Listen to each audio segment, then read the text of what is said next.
Hello everyone, welcome back to another session of building an ISMS system in Jira and Confluence.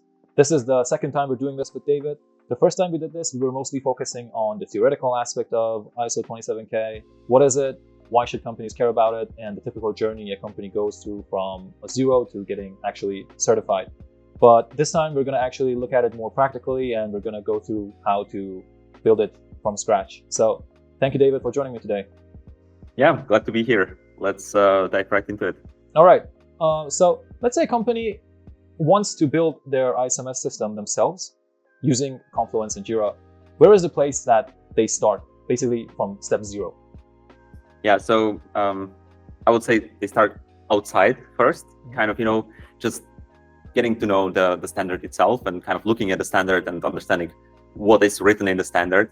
And I know it can be a little bit overwhelming, but let me show basically how the standard looks like and what are kind of like the two big components in the standard that we need to pay attention to.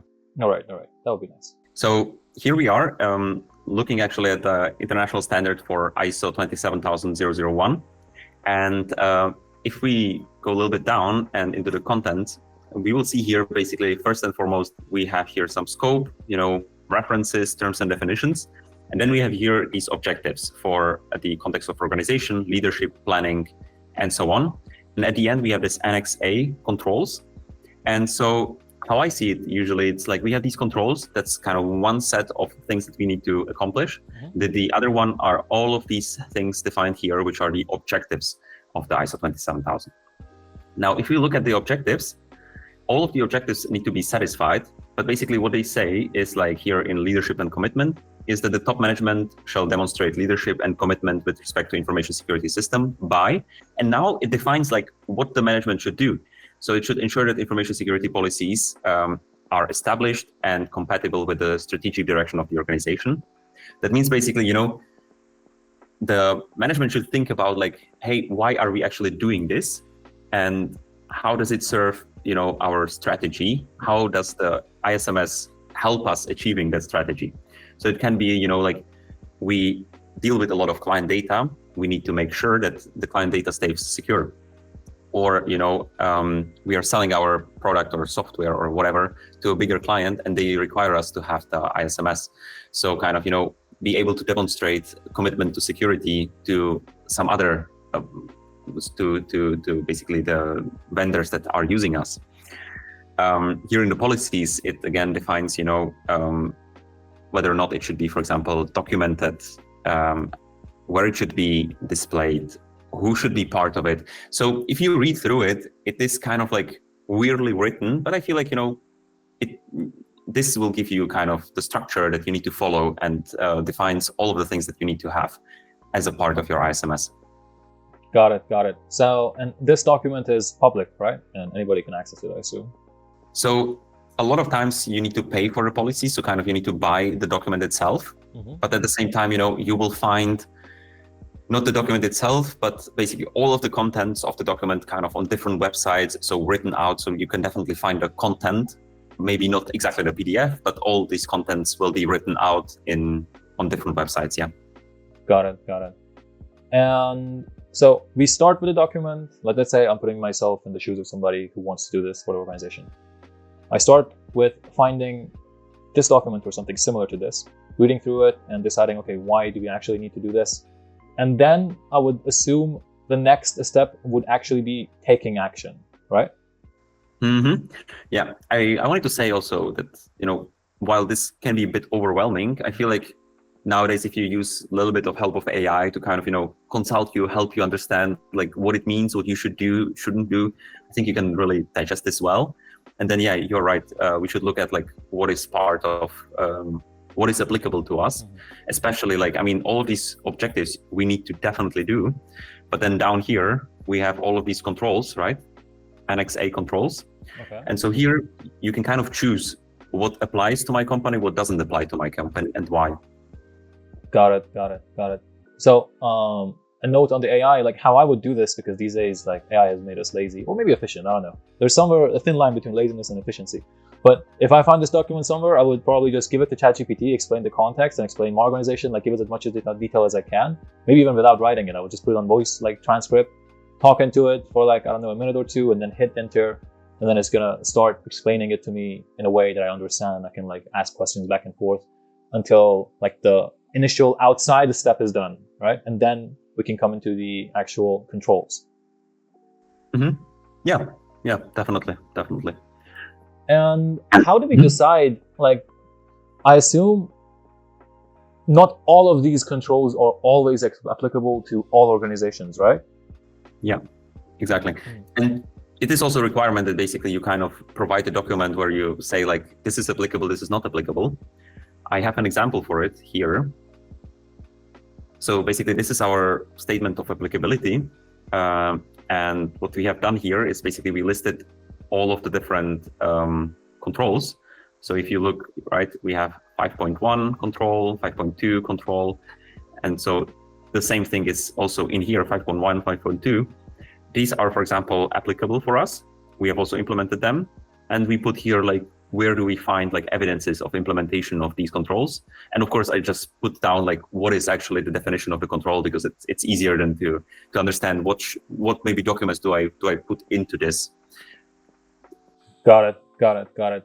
And then after you do the statement of applicability, you will come to an understanding of, okay, these are the things that we need to do next, and these are the things that we don't need to do. And Exactly. For example, here for us, because we are a fully remote company, the physical controls were not applicable to us. So we kind of took them out, wrote down that it's because we are a fully remote company. And that means like we don't need to satisfy these physical controls because we have no physical entry because everything is remote. Yeah, makes sense. And right after the person, let's say, right after I'm done with doing this, do I start from like control 5.1 and then move down, or is there a better place to do it, or is there some place, like some step before even getting into these controls? Mm-hmm. So I think before going directly into the controls, I would focus here on the objectives. Mm-hmm. Right, let me just, so basically starting with the context of organization and understanding, external and internal issues that are relevant for the purpose of, achieving outcomes of the information security management system. So kind of, defining like what is actually part of the system, why are we doing it, and then working through all of these controls and kind of creating the policies. Yeah. Mm-hmm. Mm-hmm. So sort of before even going to the controls, we sort of set the scope of the things that would be covered by these controls, and then we go to the next step of creating the controls. Yes. All right. What would be the logical step after this? Let's say I do this and I do the other step with controls. Yeah. So for example, we decided to first build all of these like documents and everything and policies, and we did it in Confluence. Mm-hmm. So here we are in Confluence. I have already created like ISMS system or like space in here, but you can just create a new space, name it somehow ISMS. I would make it a knowledge base, and then I think it makes sense if you keep like the whiteboards and folders. So you can manage all of the different content inside of the ISMS. Okay. And then you can create basically the documents within this space.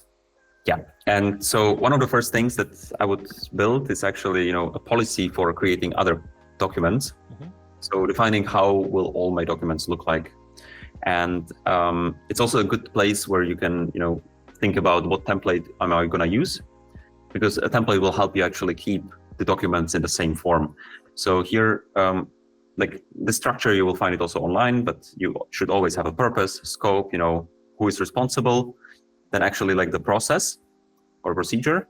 And here, I mean, this is just like for me, what metadata I add to the documents, what confidentiality levels will I have, what is the naming convention that I will use, and then also some review, update, and a life cycle of the document. But you can also add this to a template. Mm-hmm. Got it. So that you can just reuse it for the other policies and controls, right? Exactly. So you go here into the space settings, and in the look and feel, you will find templates. Okay. And you can create a template right in here. that will basically always have a certain structure. Maybe you can put some metadata in here, and a table of contents, so it's easier for you to navigate through it. Got it. So we can actually start with the space, and then start with the template, and then start with the document control. Or is it the other way around? Document control and then template? I think it goes like hand in hand. I would maybe say document control first, because in the document control you define like, hey, this is how I'm gonna name my policies, and then you can directly translate it into, and you also define like, here I have somewhere the like naming convention, right? I have here the naming convention of it. I have also the metadata. So based on this, I can also create a template. Okay, so after this, we go back, I assume, to our statement of applicability. And then do we start from the beginning? Like we do the space first, document control policy, and then a template, and then we start with the controls one by one? Or is there a better way to do it, like starting from somewhere else? Actually, I think, yeah, you define kind of, you start with the first policies to satisfy the first objectives. So, maybe you define like who is interested in this, and yeah, which people, parties, businesses, maybe also like companies, or even like houses are relevant for this. And yeah, kind of this gives you the scope of the management system. And so okay, this is for all of my employees. Or you say, hey, no, this is just basically for like the software development branch that I have. And so, yeah, you start here, you define this first like document. I always feel like, if you're a big organization, of course, this will be like multiple policies. If you are just a small startup, I think you can put this into just one short document where you define, hey, it's for everyone. The whole company is part of it. And we have these like internal parts that we have, like different maybe sub-departments or like people doing different things. But we have also these like other organizations that we work closely with, that are also definitely part of this, or are the interested parties. So we have our clients, that's one interested party. We have some vendors that are other interested party. Yeah. Got it. And if you wanted to put it on a high level, the main components of an ISMS system, I assume there are like a couple main ones, and then it goes into subcategories, right? Yes. So I guess, like the whole system itself has kind of like policies, but then also the actual like evidences, or actually the, not evidences, but let's say the actions that you take to ensure that, the policies are satisfied. For example, you say, everyone who joins my company needs to do, I don't know, some verification. We need to have their CV. We need to have all of this. So then you need to store all of this information somewhere, and you need to make it actionable so that you actually, it's not just a policy, but you actually collect the CVs for everyone, let them sign maybe some documents, they do KYC with you, and so on. Mm-hmm. You do background check. So maybe you create like a checklist, and now the checklist needs to live somewhere, and be basically you need a checklist for every person. So what we found out works best for us is just have a checklist as like a project, have like HR as a project within Jira, and have like different tickets for different employees where we just store some information. We have a proper access control to it, and we can exactly, like we have all of the requirements from our policies inside of those tickets, and we just work our way through all of the requirements. And what is the next thing do you think you would want to show us in this context? So I would like to probably go to Jira, because I already spoke about it a little bit, and kind of show you, I think, like 2-3 different spaces within Jira that we created that I think are useful for every company and will, satisfy a lot of the requirements of the ISO standard. One of them is this asset register. And so here we kind of, manage all of the assets that the company has. These are inside Jira, and this is the system where we use to meet the objectives that were set in the policies in Confluence, right? Yes. All right. For example, we know that we need to kind of know what is in scope, what is it that we are protecting, right? Mm-hmm. Because if we don't know what we are protecting, then how can we protect it? So for example, we need to protect user accounts, right? So we create it as an asset in here. And we give it some description. Here it's, for example, already, and then we can link it to some other things. Like, for example, there is a risk. There could be a phishing email, going to the user account, and that could be compromised. We also need to know, okay, who owns this asset? What is the classification of this asset? So this will be confidential. What is the location of it? Maybe it sits in Office 1 or it's in Amsterdam located. And of course, you have like different types of assets. So you can, add some metadata to it. So all of this you can actually create in Jira, and we found Jira is really nice because it gives you this flexibility to add additional like components. Like I added here, you can link it to the different tasks that you have associated with this. Or here, for example, we have linked it to risks and so on. Got it. So in Jira, we have the assets, and each asset could be linked to a risk. And like as we build these components, let's say we build the asset register and then we build the risk register, and then we start linking them together, and then we move forward with it, right?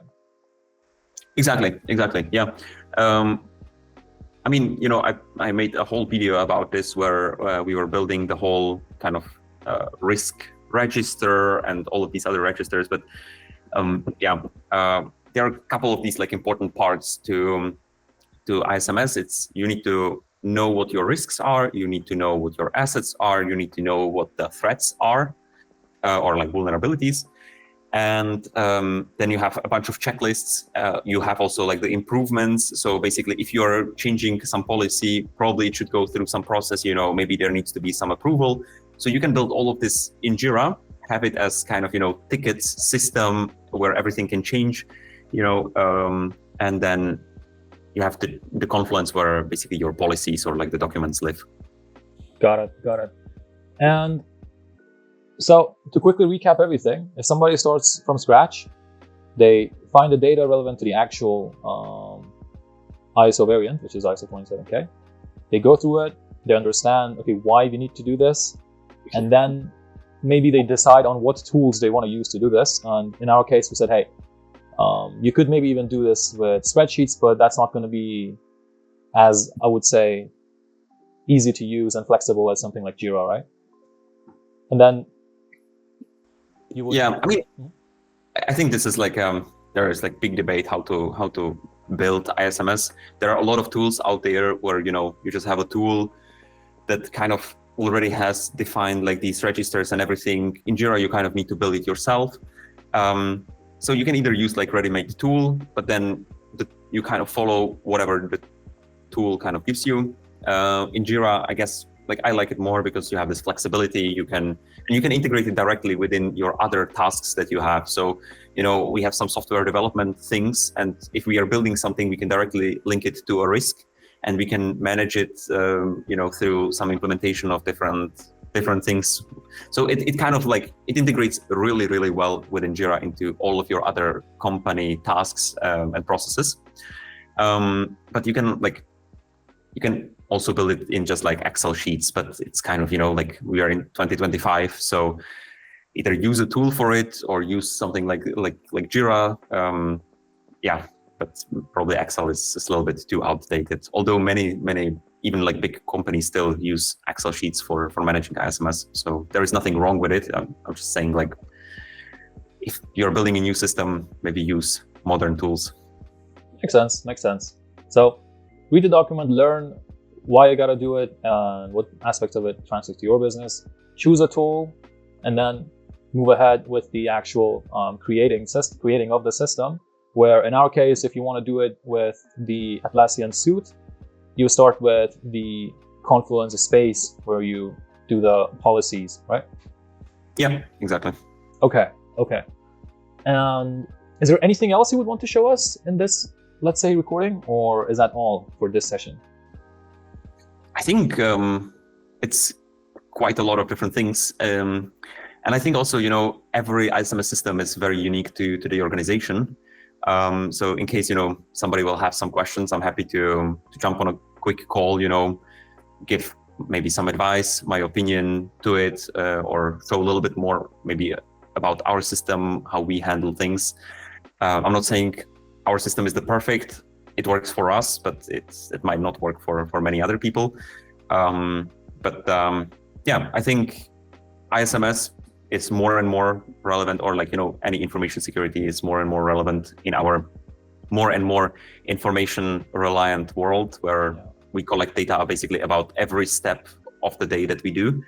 And I think like we see kind of this increase in like exploits, risks, different incidents. And I think there will be more and more exploits happening. So companies really, like, even if you are not working, in IT sector, still information security is very much relevant for you. As soon as you have any information, you should definitely think about how do you protect the information. And I'm not talking about, just data online, like digital information, but also physical information. Like you wouldn't leave your, factory unlocked, right? So why would you leave your IT unlocked? So yeah. That's a good analogy. All right, but one thing that I have heard is regarding ISO certification is a step called gap assessment. Does the gap assessment come before the steps that we showcased here or after? Yeah, definitely before. So I think that's probably, yeah, you're right. That would be the completely first step when thinking about doing or building some ISMS system, because I believe that any organization, even like the smallest one, has already some processes, right? Like if you are doing business, you probably wrote down at least a little bit, or you have some kind of structure of, I do this, you do that. This is kind of like the process of maybe how we sell things. This is how we deliver the things. So kind of looking at this, in the gap assessment, we kind of look at all of the controls, all of the objectives, and we think about, hey, okay, you actually have something written here. So you just improve it or reuse it, put it into the ISMS. And so it helps you also to kind of understand, oh, actually, okay, so this part of the things that we do is related to this objective. This other part we can use in here. And so you kind of realize, oh, actually, like I have a lot of things maybe not properly defined, but a lot of things kind of floating around in my company that are part of the system.